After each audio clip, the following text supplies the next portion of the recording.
মুসলিম হিসেবে কোরআনের যে জিনিসগুলো না জানা লজ্জাজনক। নাম্বার 1, কোরআনে মোট সূরা কতটি? 114টি। নাম্বার 2, কোরআনের প্রথম সূরার নাম কি? সূরা ফাতিহা। নাম্বার 3, পবিত্র কোরআনে সবচেয়ে বড় সূরা কোনটি? সূরা বাকারা। নাম্বার 4, কোরআনের সবচেয়ে ছোট সূরা কোনটি? সূরা কাউসার। নাম্বার 5, কোরআনের মধ্যে সবচেয়ে বড় আয়াত কোন সূরায়? সূরা বাকারায়। নাম্বার 6, কোরআনের মধ্যে সবচেয়ে ফজিলতপূর্ণ আয়াত কোনটি? আয়াতুল কুরসি। নাম্বার 7, ফরজ নামাজের পর কোন আয়াতটি পাঠ করলে মৃত্যু ছাড়া জান্নাতে যেতে কোনো বাধা থাকে না?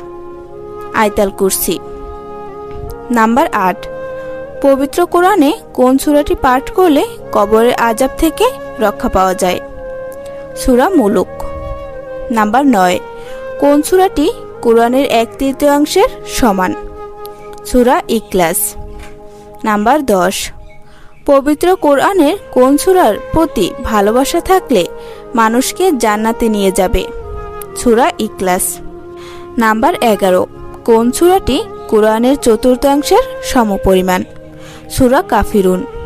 নাম্বার 12, জুমার দিনে কোন সূরার প্রথম অংশ তিলাওয়াতকারীকে দাজ্জালের ফিতনা থেকে রক্ষা করবে? সূরা কাহাফের প্রথম 10টি আয়াত। আমার এই ভিডিওটি সবাই শেয়ার করুন এবং